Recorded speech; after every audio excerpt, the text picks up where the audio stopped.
মই যদি বিধায়ক হওঁ, পলাশবাৰী সমষ্টিৰ প্ৰতিটো পৰিয়ালে এজন বিধায়ক পালে। সেইগৰাকী লাচিত আৰু আজি ডক্টৰ হিমন্ত বিশ্ব শৰ্মা মাজত মই পাৰ্থক্য দেখা নাই। অসমৰ মানুহৰ চকুৰ পানী অসমৰ মানুহে নিজে দেখা নাপায়। নমস্কাৰ, প্ৰাতঃমলৈ আপোনালোকক স্বাগতম জনাইছোঁ। আজি আমি আপোনালোকক এগৰাকী বিশেষ ব্যক্তিক চিনাকি কৰি দিব ওলাইছোঁ। প্ৰথমতে মই তেখেতৰ চিনাকি পৰ্ব মই দি দিছোঁ। তেখেত হ'ল ভাৰতীয় জনতা পাৰ্টীৰ অনুসূচিত জাতি মৰ্চাৰ ৰাজ্যিক সভাপতি তথা ভূমি উপদেষ্টা সমিতি কামৰূপ জিলাৰ চৰকাৰী মনোনীত সদস্য কুশলজ্যোতি মালাকৰ ডাঙৰীয়া। তেখেতক মই প্ৰথমতে প্ৰাতঃমলৈ স্বাগতম জনাইছোঁ। নমস্কাৰ। হয়, পোনপ্ৰথমতে আমি প্ৰাতঃমলৰ ফালৰ পৰা আপোনাক নৱবৰ্ষৰ শুভেচ্ছা জ্ঞাপন কৰিলোঁ। আজি মই বিশেষ কিছুমান প্ৰশ্ন লৈ আপোনাৰ ওচৰত আহিছোঁ। সেই প্ৰশ্নসমূহ মই আৰম্ভ কৰিব ওলাইছোঁ। প্ৰথম প্ৰশ্নটো হ'ল, নতুন বছৰত আপুনি কেনেকুৱা সংকল্প লৈ আগবাঢ়িব ওলাইছে? নতুন বছৰটো সংকল্প, প্ৰথমতে মই নতুন বছৰ বুলি কোৱাৰ লগে লগে পলাশবাৰী বিধানসভা সমষ্টিৰ প্ৰতিটো পৰিয়ালৰ লগতে সমগ্ৰ অসমবাসীক নৱবৰ্ষৰ আন্তৰিক শুভেচ্ছা জ্ঞাপন কৰিছোঁ। লগতে আমাৰ হেঁপাহৰ ভোগালী বিহুৰ ওলগ জনাইছোঁ। আপুনি সুধিছে যে নতুন বছৰৰ পৰিকল্পনা। হয়, নতুন বছৰৰ পৰিকল্পনা বুলি কওঁতে প্ৰথম কামেই হ'ল মই ভাৰতীয় জনতা পাৰ্টীৰ এজন কাৰ্যকৰ্তা। হয়, আৰু সামাজিক পটভূমিতো মই বহু অনুষ্ঠান প্ৰতিষ্ঠানৰ লগত জড়িত। হয়, আৰু সেই অনুষ্ঠান প্ৰতিষ্ঠানবিলাকৰ লগত জড়িত হৈ মই আদৰ্শগতভাৱে সমাজখনৰ কাৰণে কাম কৰি যাম। হয়, আৰু ভাৰতীয় জনতা পাৰ্টীৰ এজন কাৰ্যকৰ্তা হ'লে গোটেই অসমৰ সকলো জাতি জনগোষ্ঠী, অসমৰ কৃষ্টি সংস্কৃতি আটাইখিনিক খুব সুন্দৰভাৱে শক্তিশালী মাধ্যমত প্ৰতিষ্ঠা কৰি অসমখনক বিকাশৰ মাজেৰে আগবঢ়াই লৈ এখন নতুন অসম নিৰ্মাণ কৰাটো ভাৰতীয় জনতা পাৰ্টীৰ উদ্দেশ্য। আৰু সেই উদ্দেশ্যটো আমাৰ প্ৰত্যেকজন কাৰ্যকৰ্তাৰ। তাৰ বাবে আমি আমাৰ নিজৰ যি কৰ্মক্ষেত্ৰ, সেই কৰ্মক্ষেত্ৰত আমি কাম কৰি যাম। ইয়াৰ উপৰিও মই সামাজিক সাংস্কৃতিক সাহিত্য ক্ষেত্ৰখনত এটা অনুষ্ঠান মই নিজে গঢ় দিয়া বুলি ক'লেও ভুল নহয়, আমি গঢ় দিছোঁ। বহুখিনি দক্ষিণ কামৰূপৰ বহু ব্যক্তি সন্মিলিত প্ৰচেষ্টাত এটা অনুষ্ঠান হৈছিল আজিৰ পৰা কেইবাবছৰ আগত। এইটো হ'ল সাহিত্য কলা সংস্কৃতি মঞ্চ। এইটো দক্ষিণ কামৰূপ ভিত্তিত। আৰু সেই অনুষ্ঠানটোৰ মই নিজে কাৰ্যকৰী সভাপতি। সেই অনুষ্ঠানটোৰ জৰিয়তে আমাৰ সমাজত যিসকল ব্যক্তিয়ে সাহিত্য কলা সংস্কৃতি বা সামাজিক ক্ষেত্ৰখনত অমূল্য বৰঙণি আগবঢ়াই আহিছিল, আজি তেওঁলোকৰ যথেষ্ট বয়স হৈছে, তেনেকুৱা ব্যক্তিবিলাকক সমাজত চা চিনাকি কৰি দিয়াৰ লগতে নতুন প্ৰজন্মই যাতে তেওঁলোকৰ কাম কাজবিলাক জানিব পাৰে আৰু তেওঁলোকৰ কাম কাজৰ জৰিয়তে নতুন প্ৰজন্ম যাতে অনুপ্ৰাণিত হয়। সমাজৰ প্ৰতি যে নতুন প্ৰজন্মৰ এটা দায়িত্ব আছে, সেই দায়িত্বক যাতে উপলব্ধি কৰিব পাৰে, তেনেকুৱা এটা পৰিৱেশ আমি দিব পৰাটো বৰ মহৎ কাম হ'ব। আৰু সেনেকুৱা ধৰণৰ কথাবিলাক চিন্তা কৰি আমি নতুন বছৰত অতি সক্ৰিয়তাৰে সমাজত কাম কৰি যাম বুলি সিদ্ধান্ত গ্ৰহণ কৰিছোঁ। এইখিনিতে মই ক'ব বিচাৰিছোঁ, যিহেতুকে আপুনি ভাৰতীয় জনতা পাৰ্টীৰ এগৰাকী সক্ৰিয় কৰ্মকৰ্তা হিচাপে কাম কৰি আহিছে। ভাৰতীয় জনতা পাৰ্টী বুলি কোৱাৰ লগে লগে আমাৰ মনলৈ এটাই শব্দ আহে, সেইটো হ'ল আমাৰ যিগৰাকী মুখ্যমন্ত্ৰী আছে, তেখেতৰ সন্দৰ্ভত আপোনাৰ ভাৱধাৰা, আপোনাৰ চিন্তাধাৰা বা মতামত কেনেকুৱা থাকিব? অসমীয়া জাতি এটা সময়ত দুৰ্বাৰ প্ৰত্যাহ্বানৰ সন্মুখীন হৈছিল লাচিত বৰফুকনৰ সেই সময়ত, যেতিয়া আহোম মোগলে অসমত সোমাই পৰিছিল। আহোম আমাৰতো আছে নিজৰ, মোগলে যেতিয়া অসম আক্ৰমণ কৰে, তেনেকুৱা সময়ত আমাৰ যি বীৰ বীৰংগনাসকলে এই অসম ভূমিক বচাবৰ কাৰণে, অসমৰ কৃষ্টি সংস্কৃতিক ৰক্ষা কৰিবৰ কাৰণে যি ধৰণে তেওঁলোকে সংগ্ৰাম কৰিছিল, নিজৰ জীৱন আহুতি দিছিল, আজি আকৌ আধুনিক অসমখনত সেয়া ইতিহাসৰ অসম, ইতিহাসৰ পাঠশালে এই কথাবিলাক আমি পঢ়িব পাওঁ। এতিয়া আধুনিক অসম গণতান্ত্ৰিক ব্যৱস্থাৰ জৰিয়তে নিৰ্মাণ হোৱা এই পূৰ্ণ ভাৰত ভূমিৰ এইখন অসম আজি সাংঘাতিকভাৱে প্ৰত্যাহ্বানৰ সন্মুখীন হৈছে। সেইগৰাকী লাচিত আৰু আজি ডক্টৰ হিমন্ত বিশ্ব শৰ্মা মাজত মই পাৰ্থক্য দেখা নাই। মানে আপুনি ক'ব বিচাৰিছে যে আধুনিক যুগত আধুনিক যুগৰ লাচিত বৰফুকন, আধুনিক যুগৰ চুকাফা, আধুনিক যুগৰ চিলাৰায়, এই গোটেইখিনিক যদি সংপৃক্ত কৰা হয়, সেইজনৰে নাম হ'ল ডক্টৰ হিমন্ত বিশ্ব শৰ্মা। আৰু যাৰ নেতৃত্বত, যাৰ চিন্তাধাৰাত আজি অসমে বা অসমীয়া জাতিয়ে নিৰাপদ বুলি অনুভৱ কৰে আৰু অসমীয়া জাতি আজি কৰ্মৰ ফালে অগ্ৰসৰ হ'বৰ কাৰণে সাহসী হৈ উঠিছে, অসমীয়া জাতি বহুত আগবাঢ়ি যাব এইজন ব্যক্তিৰ নেতৃত্বত। এইজন ডক্টৰ হিমন্ত বিশ্ব শৰ্মা অসমৰ মুখ্যমন্ত্ৰী। তেওঁৰ নেতৃত্বত অসম বিকশিতই নহয়, ফুল যেনেকে ফুলি উঠে অসমখন ফুলি উঠিব নিশ্চিত। হয়, এইখিনিতে মই এটা আৰু প্ৰশ্ন আপোনাৰ পৰা জানিব বিচাৰিছো যে আপোনাৰ ৰাজনৈতিক ভৱিষ্যত, যিহেতুকে আপুনি বহু বছৰ ধৰি আপুনি বিজেপিৰ লগত সম্পৰ্ক ৰাখি আহিছে, তাৰ আগতে হয়তো আঞ্চলিকতাবাদী শিবিৰৰ লগত আপুনি সম্পৰ্কত আছিলে, কিন্তু আমি জনাৰ পৰা আজি বহু বছৰ ধৰি আপুনি বিজেপিৰ লগত সম্পৰ্কত আছে। তেনে এটা অৱস্থাত আপোনাৰ ৰাজনৈতিক ভৱিষ্যত এনেকৈ উপসভাপতি লেখীয়াকৈ থাকিব নে তাতকৈ আগুৱাই যোৱাৰ কথা কিবা চিন্তা কৰিছে? না, ভাৰতীয় জনতা পাৰ্টীত আচলতে যে কোনে কি বিষয়বাবত আছে সেইটো ডাঙৰ কথা নহয়। মই যেতিয়া আঞ্চলিক ৰাজনীতিৰ লগত জড়িত আছিলো, তেতিয়া সেই দুৰ্দিনত ভাৰতীয় জনতা পাৰ্টীৰ কাৰণে তেতিয়া দুৰ্দিন আছিল। সেই দুৰ্দিনতো ভাৰতীয় জনতা পাৰ্টীৰ যিসকল জ্যেষ্ঠ কাৰ্যকৰ্তা, আমি তেতিয়া জ্যেষ্ঠ নেতা বুলিয়ে কৈছিলো, কিন্তু ভাৰতীয় জনতা পাৰ্টীৰ নেতা শব্দটো নাই। জ্যেষ্ঠ কাৰ্যকৰ্তাসকলৰ মনত তেওঁলোকৰ বক্তব্য যিবিলাক কথা প্ৰকাশ পাইছিল, সৰু সৰু পিচ কেতিয়াবা আমি শুনিছিলো। তেওঁলোকে কেতিয়াবা গান্ধীবাদী আদৰ্শৰ কথা কয়, কেতিয়াবা সাংস্কৃতিবাদ ৰাষ্ট্ৰৰ কথা কয়। এই কথাবিলাক আঞ্চলিকতাবাদ অৱস্থাত থাকোঁতে আমি খুব ভাল ধৰণে উপলব্ধি কৰা নাছিলো। লাহে লাহে মই খুব চাইলেণ্টলি অধ্যয়ন কৰিলো। 2013 চনৰ আগত অধ্যয়ন কৰি দেখিলো যে ভাৰতীয় জনতা পাৰ্টীৰ যিটো বেছ, যিটো ভেটি, যি ভেটিৰ ওপৰত ভাৰতীয় জনতা পাৰ্টী প্ৰতিষ্ঠিত, সাংঘাতিক ভেটি। এই ভেটিটো কেতিয়াও দুৰ্বল হ'বই নোৱাৰে, এইটো বহুত ওপৰত যাব। আৰু এইটোৱে ভাৰতৰ মূল ভেটি, ভাৰতবৰ্ষখনৰ মূল ভেটি এইটোৱে। তেতিয়াই লাহে লাহে আমি গম পালো, যেতিয়া ডক্টৰ শ্যামাপ্ৰসাদ মুখাৰ্জী, পণ্ডিত দীনদয়াল উপাধ্যায় এই কথাবিলাক যেতিয়া আমি পঢ়া আৰম্ভ কৰিলো, জইন কৰাৰ আগত। আপুনি কিমান চন জইন কৰিছিল? মই 2014 চনত জইন কৰিছো। তাৰ আগত কিন্তু মই ভাৰতীয় জনতা পাৰ্টীৰ হৈ সদস্য নোহোৱাকে, কাৰ্যকৰ্তা নোহোৱাকে মই পলাশবাৰী সমষ্টিৰ বিভিন্ন ঠাইত সভা সমিতি অনুষ্ঠিত কৰিছিলো। এই কথাটো হয়তো আপোনালোকেও অলপ জানিব পাৰে হয়তো। আৰু তেতিয়া বৰ ভাৰতীয় জনতা পাৰ্টীত যাবৰ কাৰণে মানুহ আগ্ৰহী নাছিল, কাৰণ কেন্দ্ৰত কংগ্ৰেছ চৰকাৰ, অসমত কংগ্ৰেছ চৰকাৰ, ক্ষমতাত কোনটো দল আছে সেইটো মানুহে সাধাৰণতে চাইছিল। গতিকে ভাৰতীয় জনতা পাৰ্টী অসমৰ পটভূমিত যে কেতিয়াবা চৰকাৰ গঠন কৰিব, এই কথাটো কোনেও ভবা নাছিল।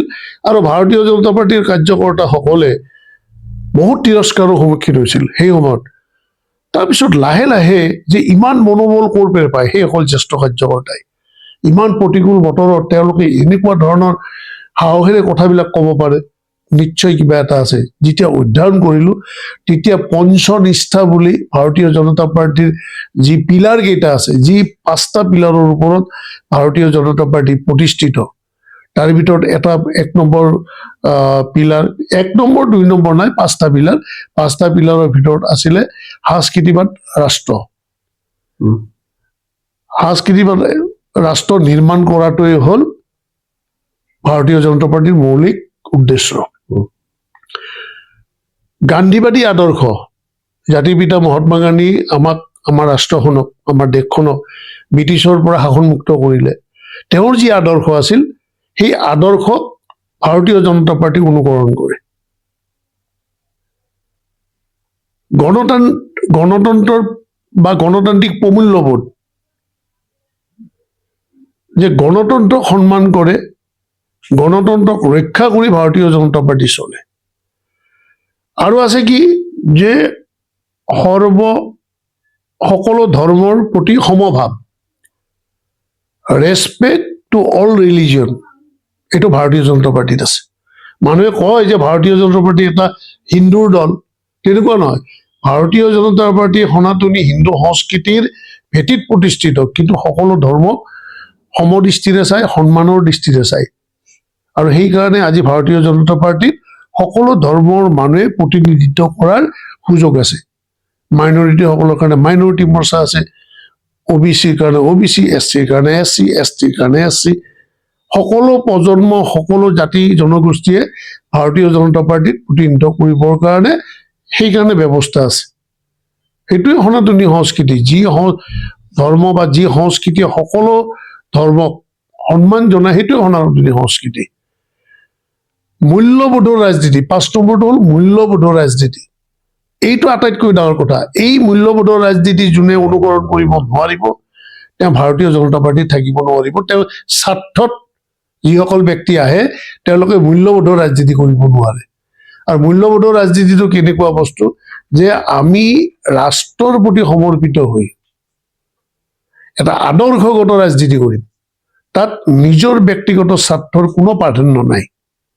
ৰাষ্ট্ৰৰ বাবে সমৰ্পিত, দলৰ বাবে আমি দলক শক্তিশালী কৰিম। কাৰণ দল শক্তিশালী হলে ৰাষ্ট্ৰৰ প্ৰতি আমি শক্তিশালী ভূমিকা ল'ব পাৰিম। আৰু সদৌ শেষত নিজৰ ব্যক্তিগত, যাৰ যি প্ৰতিভা আছে, যাৰ যি ইচ্ছা শক্তি আছে, সেইমতে তেওঁলোকে আগবাঢ়িব পাৰে, সেই স্বাধীনতাটো আছে। গতিকে মূল্যবোধৰ ৰাজনীতিক মই বিশ্বাস কৰোঁ। আৰু সেইকাৰণে ভাৰতীয় জনতা পাৰ্টীত আহিলোঁ।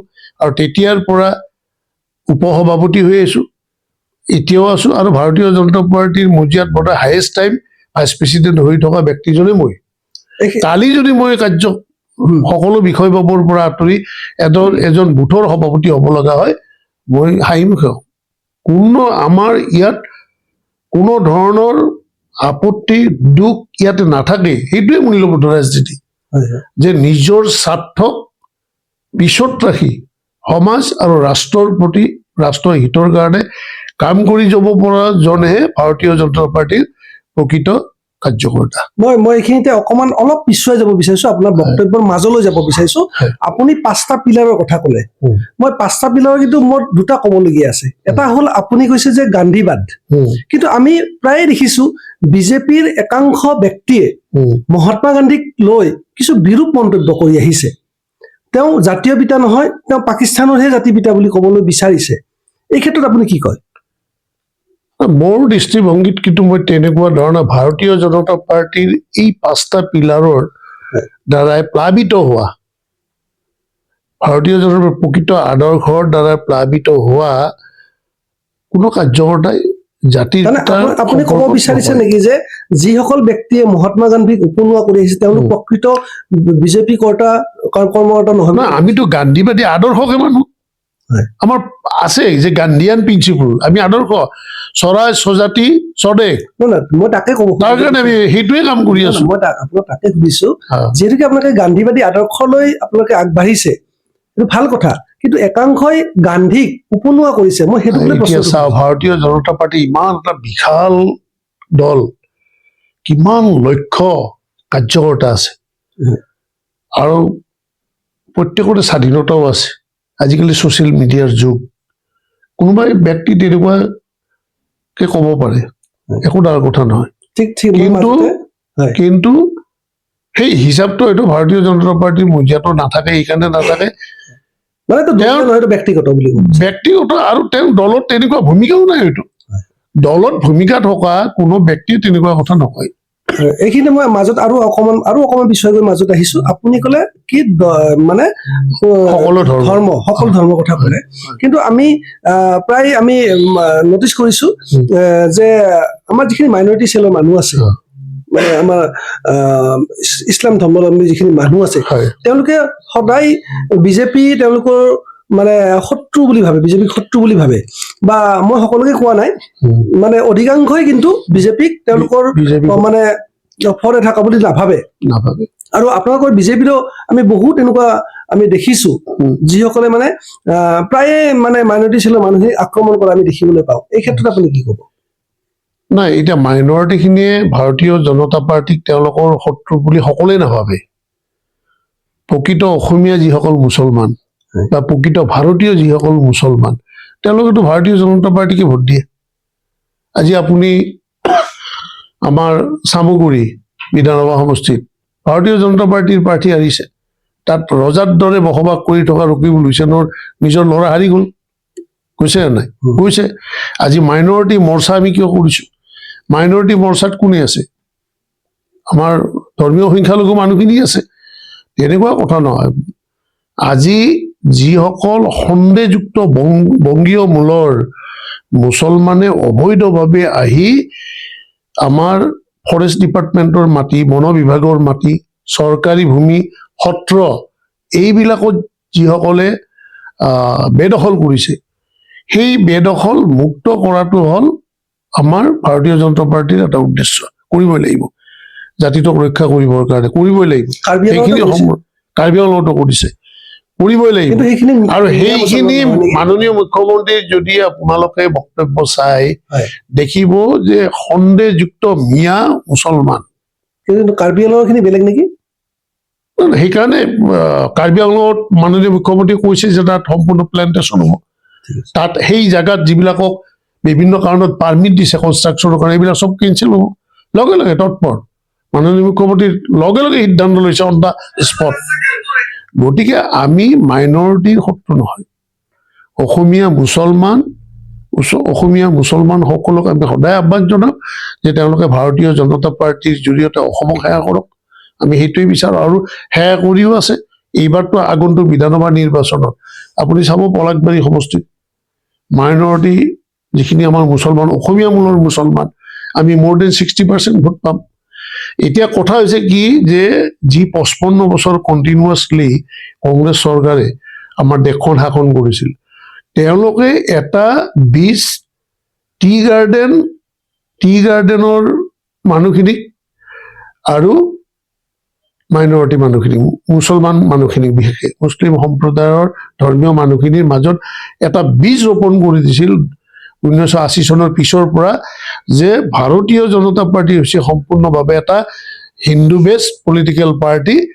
এই দলটোৱে যদি কেতিয়াবা ক্ষমতাত আহে তেতিয়াহ'লে মুছলমানখিনিৰ অসুবিধা হ'ব। আৰু তেনেকুৱা ধৰণে এই দুটা সম্প্ৰদায়ক তেওঁলোকে কি কৰিছিল? ভোট বেংক বুলি কৰিছিল। আজি সেই ভোট বেংকৰ শিকলি ভাঙি চিঙি চুৰমাৰ কৰি আজি টি গাৰ্ডেনৰ মানুহ ওলাই আহিল। আজি টি গাৰ্ডেনত কংগ্ৰেছ সোমাব নোৱাৰা অৱস্থা হ'ল। তেওঁলোকক মাটি দিয়াৰ ব্যৱস্থা কৰিলে, স্কুল নিৰ্মাণ হ'ল, ৰাস্তা পদূলি হ'ল, তেওঁলোকৰ কাৰণে বেংক প্ৰতিষ্ঠান হ'ল, ATM খুলি দিয়া হ'ল, তেওঁলোকৰ যি কৃষ্টি আজি বিশ্ব দৰবাৰত প্ৰতিষ্ঠা হ'ল, প্ৰকাশিত হ'ল, সমগ্ৰ বিশ্বই চালে। সেই কামটো আগতে কৰা নাছিল। আজি যদি আপোনালোকে বা কোনোবাই যদি কয় যে যিসকল বংগীয় মুছলমান আহি অসমত মাটি দখল কৰি আছে, তেওঁলোকে যেনেকে আছে তেনেকে থাকিব দিয়ক। কাৰণ তেওঁলোকে আমাক ফুলকবিটো খুৱায়, তেওঁলোকে আমাক ওলকবিটো খুৱায়, আমাৰ ঘৰ নিৰ্মাণ কৰিবৰ কাৰণে তেওঁলোকক লাগে, তেনেকুৱাতো নহ'ব। আমি নিজক পৰিৱৰ্তন কৰিব লাগিব। এই কামবিলাকৰ পৰা এই মানুহখিনিক আমি আঁতৰাই দিব লাগিব। যেতিয়া আমি আঁতৰাই দিম, তেতিয়া সেই কামবিলাকৰ লগত আমি নিজক জড়িত কৰিবৰ কাৰণে বাধ্য হ'ম। অৰ্থাৎ আমাৰ চৰকাৰখনে, মাননীয় মুখ্যমন্ত্ৰী মহোদয়ৰ নেতৃত্বত ভাৰতীয় জনতা পাৰ্টীৰ যি চৰকাৰ, এই চৰকাৰখনে জাতিটোক প্ৰতিষ্ঠা কৰিবৰ কাৰণে, অসমক প্ৰতিষ্ঠা কৰিবৰ কাৰণে সুপৰিকল্পিতভাৱে যি আগবাঢ়ি গৈ আছে, তাত কিন্তু অসমীয়া প্ৰত্যেকটো জাতি সম্প্ৰদায়ৰ আমাৰো দায়িত্ব আছে। সামাজিক ভেটিত, সাংস্কৃতিক ভেটিত আমিও অখণ্ড প্ৰহৰীৰ দৰে কিছুমান আমি দায়িত্ব ল'ব লাগিব। যদি আমি সেই দায়িত্ব নলওঁ, তেতিয়াহ'লে চৰকাৰখনেতো আৰু প্ৰত্যেকটো চুকে কোণেতো ৰখীয়া থৈ দিব নোৱাৰে। সেই কামটো কিন্তু আমি কৰিব লাগিব। আৰু জাতি নিৰ্মাণৰ যি প্ৰক্ৰিয়া আৰম্ভ হৈছে, এই প্ৰক্ৰিয়াৰ বাবে ভাৰতীয় জনতা পাৰ্টীৰ চৰকাৰখনক আৰু যদি অসমৰ জনসাধাৰণে 15টা বছৰ দিয়ে, মই ভাবোঁ এইখন অসম আৰু অসম হৈ নাথাকে। এইখন অসম, বিশ্বৰ মানুহে এইখন অসমত আহিব। কাৰণ আমাৰ পাহাৰ আছে, আমাৰ নদী আছে, আমাৰ সমতল ভূমি আছে, আমাৰ প্ৰকৃতিৰ প্ৰাকৃতিক সৌন্দৰ্য আছে, ইয়াত ৰ মেটেৰিয়েলছ আছে, চ'ৰ্চ আছে, ৰিচোৰ্চেছ আছে, সকলো দিশৰ পৰা আমি ধনী। চওঁ কি সূৰ্য উঠা দেশ, আমি সূৰ্য উঠা দেশৰ পূব প্ৰান্তৰ আমাৰ ৰাজ্য, গতিকে সকলো দিশৰ পৰা পৰ্যাপ্ত সম্ভাৱনা আছে। আৰু আগন্তুক 15টা বছৰত এই সম্ভাৱনাবিলাক যেতিয়া বাস্তৱত ৰূপায়িত হ'ব, অসমৰ মানুহৰ চকুৰ পানী অসমৰ মানুহে নিজে দেখা নাপায়, চকুৰ পানী বেলেগত চাব লাগিব। মানুহে কেনেকে চকুৰ থুকে সেইটো আমি বেলেগ ৰাজ্যত যাই চাব লাগিব। এনেকুৱা এখন অসম প্ৰতিষ্ঠা হ'বলৈ গৈ আছে, যদিহে অসমৰ জনসাধাৰণে এইগৰাকী বৰ্তমান যুগৰ লাচিত, এইগৰাকী চিলাৰায়ক যদি মুখ্যমন্ত্ৰীৰ দায়িত্বত ৰাখে, চৰকাৰখন যদি ৰাখে, এইজনে হ'ল ডক্টৰ হিমন্ত বিশ্ব শৰ্মা। ঠিক আছে, মই এতিয়া আৰু অলপ সৰু মই দুটামান প্ৰশ্ন আপোনাৰ জানিব বিচাৰো। আপোনাৰ দৃষ্টিত বৰ্তমানৰ কংগ্ৰেছ সভাপতি গৌৰৱ গগৈ আপোনাৰ দৃষ্টিত কেনেকুৱা? ইমেচিয়ৰ পলিটিচিয়ান, বয়সৰ দোষ আছে, এটা পৈতৃক বা পিতৃৰ সেই মৰ্যাদাৰে বা সেই পৰিচয়েৰে তেওঁ পাৰ্লিয়ামেণ্টেৰিয়ান হ'ল আৰু পাৰ্লিয়ামেণ্টত কথা কয়। আপুনি পাৰ্লিয়ামেণ্টত যদি ডিবেটবিলাক চাই দেখিব, প্ৰত্যেকটো ডিবেট তেওঁৰ নিজৰ জন্মভূমিৰ বিৰুদ্ধে কৰা। তেওঁৱেই নহয়, গোটেই কংগ্ৰেছ দলটোৱে। ঠিক আছে, মই এতিয়া আজি আপোনালোকে এটা বস্তু চাব, আজি ইমান দুখৰ বিষয় যে অসমৰ মানুহেতো তেওঁক ধিক্কাৰ দিব লাগে। ছেমি কণ্ডাক্টৰ আমাৰ জাগিৰোডত প্ৰতিষ্ঠা হ'বলৈ গৈ আছে। more than 20,000 আনএমপ্লয়ড ইউথ, ল'ৰা ছোৱালী তাত এমপ্লয়মেণ্ট পাব, more than 20,000 পাব। ইমান এটা ডাঙৰ প্ৰজেক্ট টাটাই লৈছে, বনাই আছে, নিৰ্মাণ কৰি আছে। ছেমি কণ্ডাক্টৰ প্ৰজেক্টটো অসমত কিয় হ'ল, কেৰেলাত কিয় নহ'ল, কৰ্ণাটকত কিয় নহ'ল? সেই কথাখিনি পাৰ্লিয়ামেণ্টৰ মজিয়াত কোৱা মানুহজনে হ'ল কংগ্ৰেছৰ অসম প্ৰদেশৰ সভাপতি গৌৰৱ গগৈ। তেওঁৰ অসম প্ৰীতি সেই নেকি? এটা ইমেচিয়ৰ পলিটিচিয়ান, তাক বাদ একো নহয়। মই নেক্সট আহিছো, মই বিৰোধীৰ যিগৰাকী বিধায়ক আছে অখিল গগৈ হিচাপে আপোনাৰ মন্তব্য? অখিল গগৈ আচলতে তেখেতে বিধানসভাৰ মৰ্যাদা কি, এজন বিধায়কৰ মৰ্যাদা কি, এজন বিধায়ক কি ধৰণে থাকিব লাগে, এজন বিধায়কে কি ধৰণে কথা ক'ব লাগে, বিধানসভাৰ মজিয়াত তেওঁৰ যিটো ব্যৱহাৰ, এইটো অত্যন্ত উচ্ছৃংখল, এইটো নাপায় আচলতে। কাৰণ আজিকালি ছ'চিয়েল মিডিয়া আৰু চব কথা লাইভ টেলিকাষ্ট হয়, বিধানসভাত চাই, তেনেকুৱা দিলে আমিও লাজ পাওঁ, অসমৰ মানুহে লাজ পায় যে এই মানুহজনৰ বেলেগ কাম নাই নেকি। তেওঁ ক'তো কনষ্ট্ৰাকটিভ কথা নকয়, কেৱল প্ৰতিটো কথাত কি ধৰণে ইণ্টাৰাপ্ট কৰিব পাৰে, কি ধৰণে তেওঁ বাধা দিব পাৰে, তেওঁ ভাবে সেইটোৱেই বিৰোধীৰ কাম নেকি। বিৰোধীৰ কাম হ'ল কি, যে ভাল কামক সদায় প্ৰমোট কৰা, সন্মান দিয়া, আৰু যাতে বেয়া কাম চৰকাৰখনে কৰিব নোৱাৰে তাক বিৰোধীয়ে লক্ষ্য কৰা, সেই চেপত ৰখা। তাৰ মানে কেনেকুৱা যে চৰকাৰখন যাতে খালত পৰিব নোৱাৰে, বা চৰকাৰখনে যাতে ড্ৰাইভিঙত যাতে তেওঁলোকৰ ষ্টাৰিং ভুল নহয়। বিৰোধীৰ কাম কি হৈছে, সেইটো আঙুলি দিয়ে, আপুনি এইটো কাম বেয়া কৰিছে, এইটো কাম এনেকুৱা হ'ব লাগিছিল, কনষ্ট্ৰাকটিভ ৱে সেইটো ইন্ট্ৰডিউচ কৰি দিব লাগে বিৰোধীয়ে, কিন্তু সেইটোতো নকৰে। তেওঁলোকে ভাল কামৰ কথা নকয়, কেৱল বেয়া বেয়া বেয়া কথাবিলাক। গতিকে বিৰোধী বুলি ক'লে আচলতে এই বিধানসভাৰ পৰিক্ৰমাবিলাক, কাৰ্যক্ৰমণিকাবিলাক যদি চাই, বিৰোধীৰ ওপৰত যদি এছে লিখিব দিয়া হয়, গোটেইবিলাক ল'ৰা ফেল কৰিব।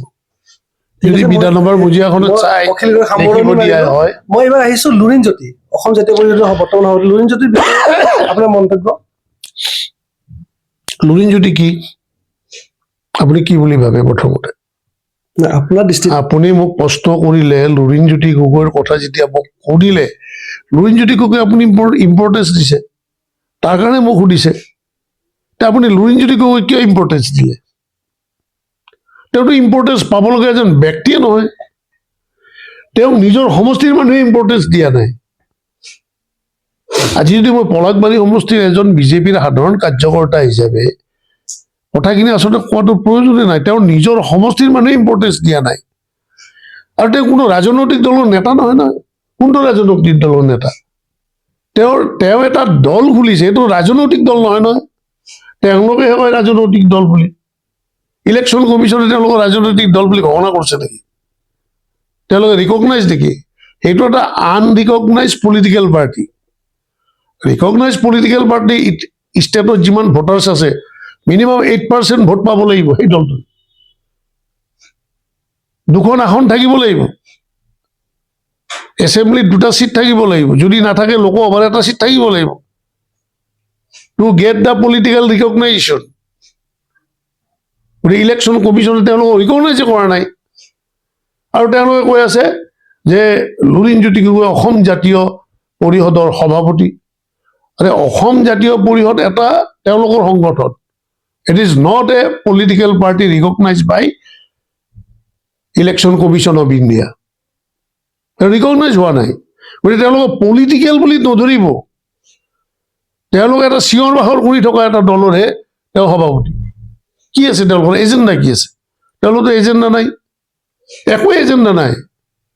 তেওঁলোকে আজি কওকচোন যে অসমক লৈ তেওঁলোকৰ কি পৰিকল্পনা কৰিছে। আজি তেওঁলোকে মহাপুৰুষ গুৰুজনাৰ আৱিৰ্ভাৱ ক্ষেত্ৰক লৈ সমালোচনা কৰিব খোজে।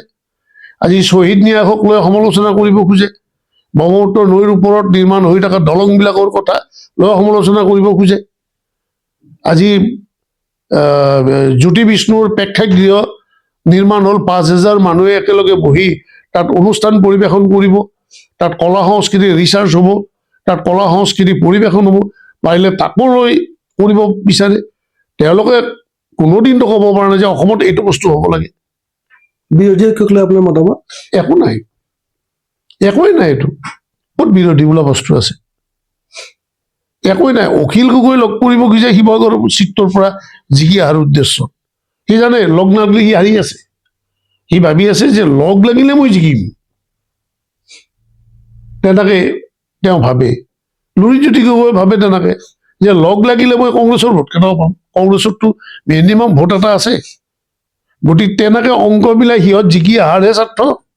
সেইটোহে তেওঁলোকৰ বিৰোধী ঐক্য। বেলেগ ঐক্যটো নাই। বিজেপি কিমান আসন লব বুলি কয়?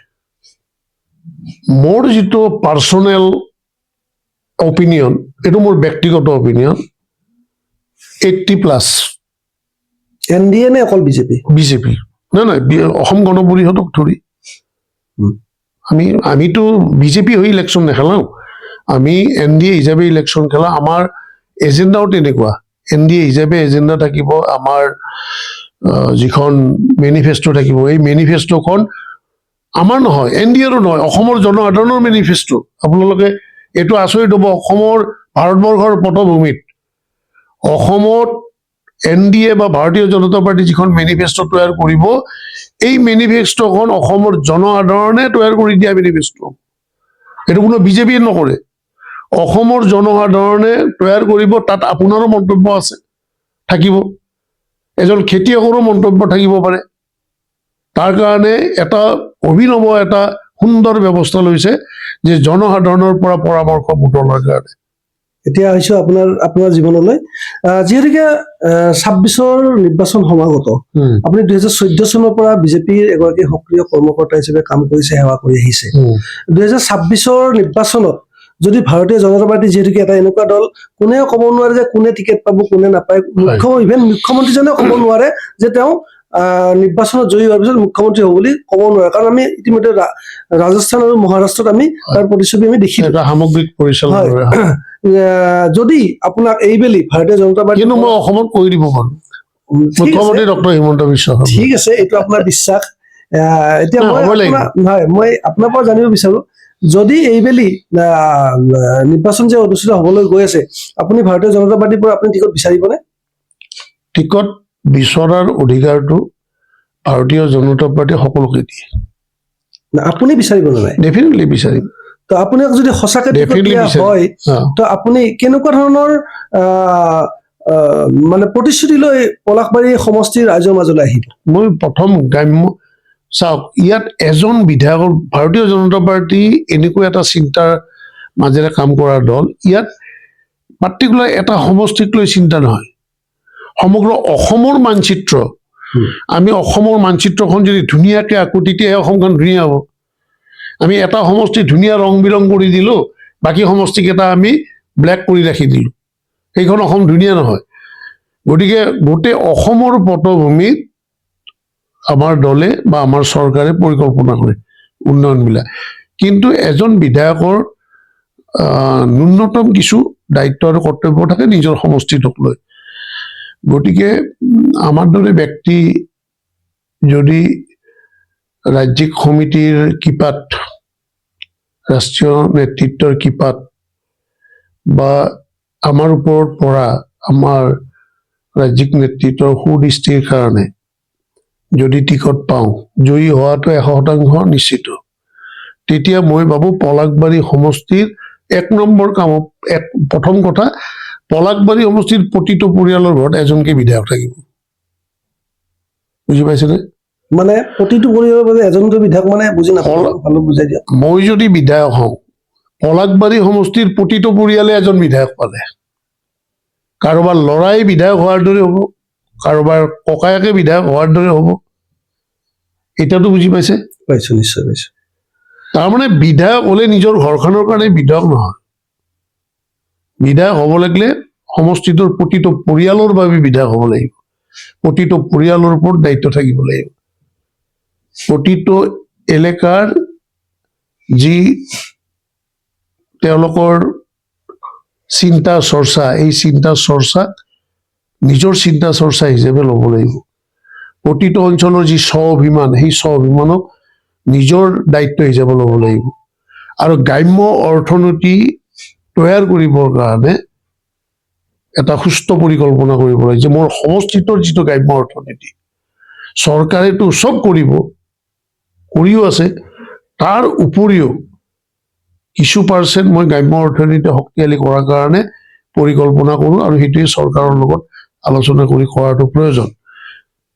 কৃষি ভূমিখিনি আমি ৰক্ষা কৰিব লাগে পলাশবাৰী সমষ্টিত।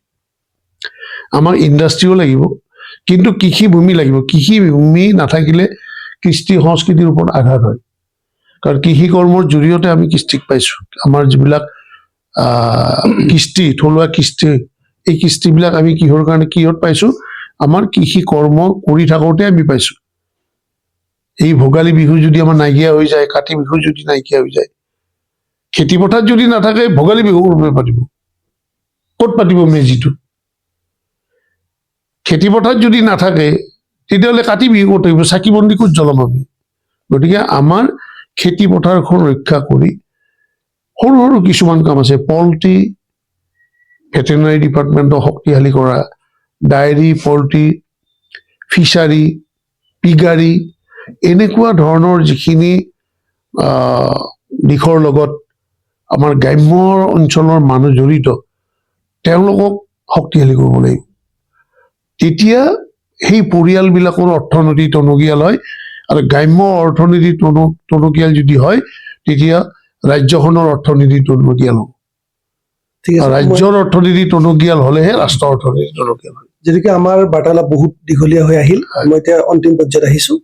মই অকণমানকৈ আপোনাক ক'ব দিছো, বৰ্তমানৰ বিধায়ক হেমন্ত ঠাকুৰীয়াৰ সন্দৰ্ভত আপোনাৰ দৃষ্টিভংগী কেনেকুৱা? ভাল, মইতো ভাল ভাবোঁ।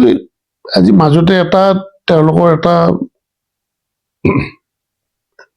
সৰুকে এটা ঘটনা ঘটি গ'ল, এইটোৱে ডাঙৰ হ'ল। কিন্তু ভাল, শিক্ষিত ল'ৰা, কাম কৰাৰ আছে ইচ্ছা, মানুহৰ আশা বহুত থাকে, আৰু কেতিয়াবা কেতিয়াবা সেই আশা দুই এটা ফুলফিল নহ'লে বিধায়কজনকে গালি পাৰোঁ।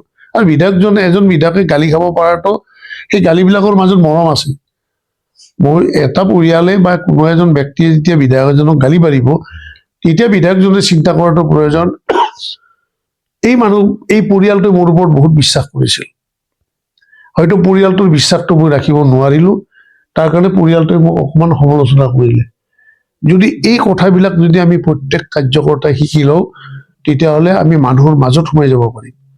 আৰু মই ভাবোঁ অনাগত সকলো কাৰ্যকৰ্তা, বিধায়ক ডাঙৰীয়াৰো ভাল হওক, সকলো কাৰ্যকৰ্তাই মিলা প্ৰীতিৰে আমি আগুৱাই যাম, কাম কৰি যাম, ভাৰতীয় জনতা পাৰ্টীক শক্তিশালী কৰি মজবুত কৰিম। ধন্যবাদ। আপোনালোকে ইতিমধ্যে কুশলজ্যোতি মালাকৰ ডাঙৰীয়াৰ মুখৰ পৰা তেখেতৰ ব্যক্তিগত জীৱনৰ লগতে বিজেপিৰ অসম প্ৰদেশৰ লগতে ভাৰতবৰ্ষৰ বিভিন্ন কথা আপোনালোকে জানিব পাৰিলে। আৰু যিহেতুকে 2026 বিধানসভা নিৰ্বাচন সমাগত আৰু কুশলজ্যোতি মালাকৰ ডাঙৰীয়া এইবাৰ বিধানসভাত তেখেতে টিকেটৰ এগৰাকী অন্যতম দাবীদাৰ বুলি ক'ব বিচাৰিছে। আশা কৰোঁ আপোনালোকে তেখেতক কিবা দিহা পৰামৰ্শ দিব থাকিলে নিশ্চয় দিব। আৰু এইখিনি কৈ মই প্ৰাৰ্থনা মেল নামিছোঁ। ধন্যবাদ। Mobile plus physiotherapy wellness and rehabilitation centre দক্ষিণ কামৰূপৰ ব্যৱসায়িক প্ৰাণকেন্দ্ৰ বিজয়নগৰৰ লগতে VIP চক আৰু গুৱাহাটী মালিগাঁও পাণ্ডৱনগৰত থকা তিনিওখন ক্লিনিক বৰ্তমান প্ৰায় 20 বছৰৰ অভিজ্ঞতা পুষ্ট তথা এতিয়ালৈকে প্ৰায় 40,000 ৰোগীক সুস্থ কৰি তোলা ডক্টৰ পল্লৱী নাথৰ তত্ত্বাৱধানত চলি আছে। এই ফিজিঅ'থেৰাপি চেণ্টাৰ তিনিটাত বৰ্তমান অভিজ্ঞ ডক্টৰৰ দ্বাৰা যিকোনো জটিল ফিজিঅ'থেৰাপি চিকিৎসাৰ লগতে যিকোনো ৰোগীৰ ঘৰলৈ গৈ চিকিৎসা সেৱাৰ সুব্যৱস্থাও ৰাখিছে। আমাৰ ঠিকনা mobile plus physiotherapy wellness and rehabilitation centre opposite Oporshali Bijoynagar SBI branch. আমাৰ VIP চকৰ ঠিকনাটো হ'ল VIP Chowk near VIP bus stop Borjhar Guwahati. আমাৰ মালিগাঁও ঠিকনাটো হ'ল চেলাছ 360 physiotherapy and rehabilitation centre Maligaon Pandavnagar Guwahati 12। আমাৰ যোগাযোগ নম্বৰ হৈছে 8011744696।